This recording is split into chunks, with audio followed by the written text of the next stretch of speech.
inviting me to be a part of this today. You might be surprised that my faith and my work go hand in hand. What kind of a world are we living in? And that's why I say, are you fighting a losing battle? Am I fighting a losing battle? No, because we have the best weapon going, Jesus Christ. Yeah. That's right.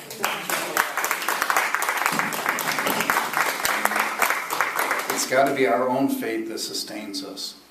And, as long as we stay focused on Jesus Christ and continually call others back, as people of faith, we have got to be focused on Christ. Yeah, I love being a priest. I've been a priest for 38 years. I'll tell you, and I say this humbly, I start my day with an hour of prayer. And it's as soon as I wake up, because if I do it or try to do it when I'm over at the university, there's too many distractions, too many interruptions, things like that. But I start by reflecting on the scripture readings for that day, and then trying to ask the Lord, what does that mean to me, those scripture readings, and then how can I articulate that for the community of faith that I'm going to be preaching to that day. And then, priests take a promise to say the divine office, and so then I say my office, and then I spend some time in quiet prayer, reflective prayer, meditation sometimes, a variety of things, and sometimes just taking my restlessness, if I'm feeling distracted, and putting that in front of the Lord too. So that's how I begin my day. If I didn't do that, if I weren't grounded in that, then, nothing else would make sense. And does God make himself known to you? Oh, absolutely. And most importantly, when I say Mass, and we've got to always keep that in mind. As Catholics, the central summit, the source and summit of the Church's life is at the Eucharist. And so I'm privileged to be able to say 1 or 2 Masses every day, and that's what gives me the most nourishment that I need. I'm a priest of the Archdiocese of Chicago, and as Jeff said, I've been the director of the Newman Center at the University of Illinois at Chicago for the past 26 years. I tell the students that, given my age now, they don't have to call me father anymore, they can call me grandfather. I've been there longer than they've been alive, most of them. UIC is a great place, and I, as a priest, have the best assignment in the diocese. I get an opportunity to work with the young, and that's my life day in and day out, and has been through the extent of my priesthood. And to work with the young is challenging, rewarding, sometimes surprising, always very fulfilling. At UIC, we have 30,000 students now. And of the 30,000, 60% of them self-identify as Catholic. Now, that doesn't mean they all go to church, unfortunately. But it does mean that we have a great opportunity to intersect with them in their times of young adulthood and studies. My work is fundamentally twofold. One is I'm the pastor of the student parish that we have there, the Newman Center. And so I take care of the pastoral needs. I'm fortunate enough to have 2 other associate priests with me and another part-time priest. We have a couple of lay campus ministers. We have a seminary deacon. We have a religious sister and some interns from Catholic Theological Union. And together, we take care of the pastoral needs of the students. So there are students that come in all the time to the Newman Center. We have a great location right in the middle of the campus. And students come in for a variety of things. We have 3 daily Masses, and we get a number of students at the daily Masses. We have confessions, adoration, retreats, Bible studies, faith-sharing groups, social service, social justice activities, alternative break trips, a lot of the things that you would think a Newman Center would have. And there are about 242 Newman Centers at the non-Catholic universities around the country. But we also have an educational component because we work in the tenets of higher education. We also feel that it's important that we engage the university and our students in an educational endeavor, and a lot of people are surprised at that. So one of the things we did is about 15 years ago, we pursued a grant to endow a chair in Catholic Studies at UIC. So that means that every semester at least 2 courses are offered for graduation credit at the university. And just last year we were able to, by cross-listing courses, we were able to, the university now offers a minor in Catholic Studies. My goal is eventually that we'll have a major in Catholic Studies there. So if any of you have $1 million or $2 to throw around, you can see me. And then we also started an institute 20 years ago called the Integritas Institute for Ethics. And we have 2 branches to that. One is in biomedical ethics, and the other is in business ethics. UIC has the largest medical school in the United States, and we graduate the largest number of minority doctors in the United States. And so because of that, we felt it was important that we would come to the table with the Catholic point of view on biomedical interests, and at least be able to articulate in a credible way the Church's teaching on so many developments in the healthcare field and in research.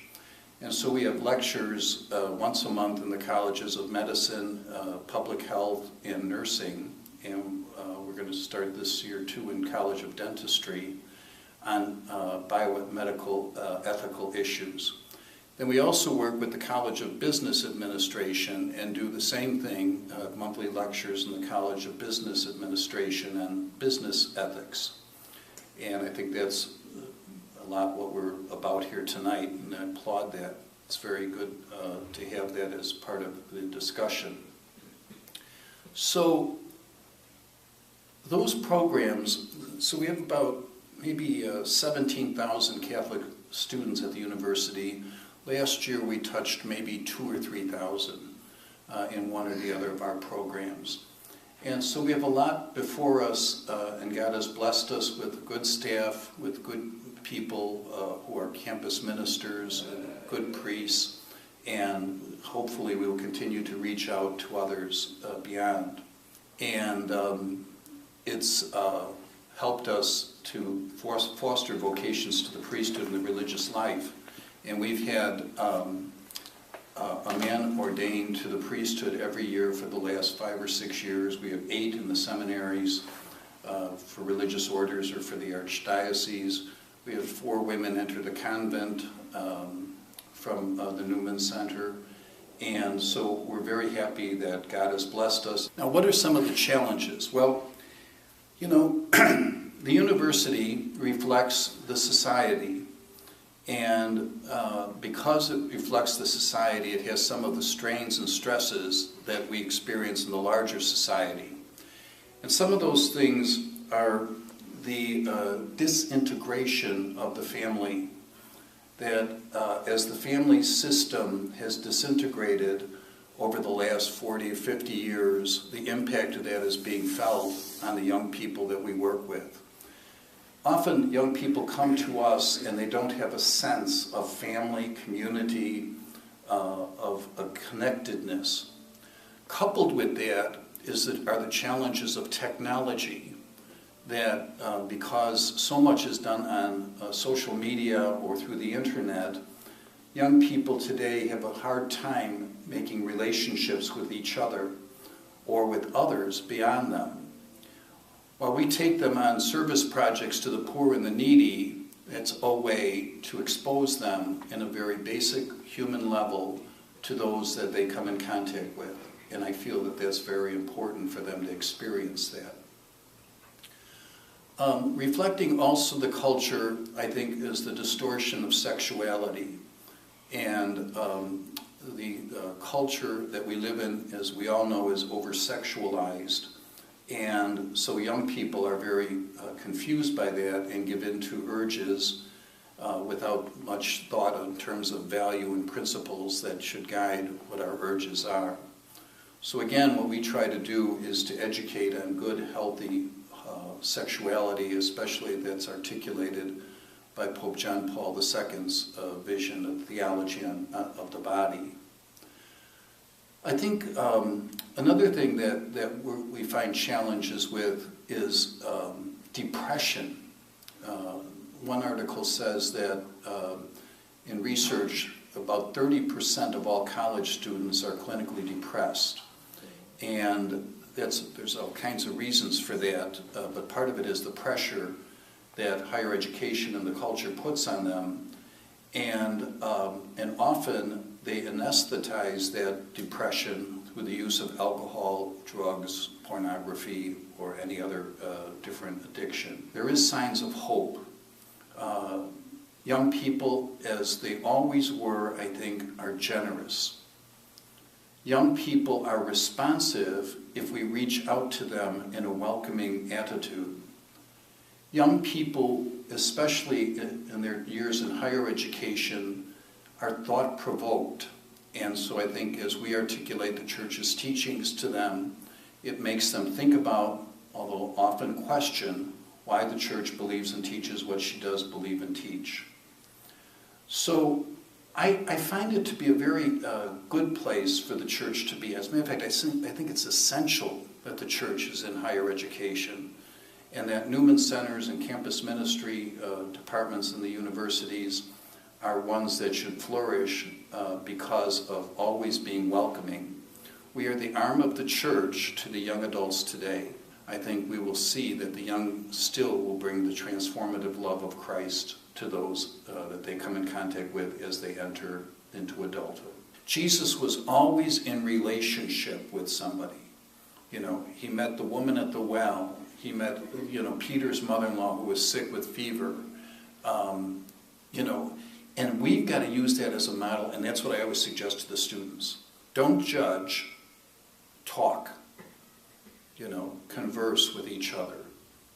And by doing so, I think persuasiveness can be the best way to attain common value than through judgmentalness, rather than judgmentalness. Father Marshall, how did you first get involved in this type of ministry to young people on campus? It actually started when I was a young priest, a newly ordained priest. They asked us what we wanted to do or not do in our parish, our first assignment. And there were two things I didn't want to do as a young priest. One is work with teenagers, and secondly, do religious education for teenagers.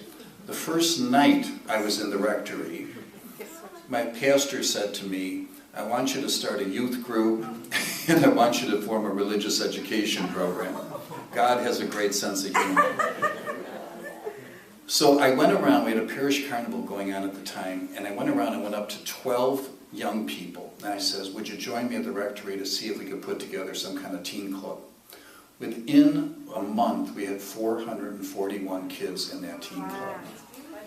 And looking back, at the time I didn't know, but looking back, that's how I got into working with the young. And my priesthood has really just been with the young by and large. I've been very blessed.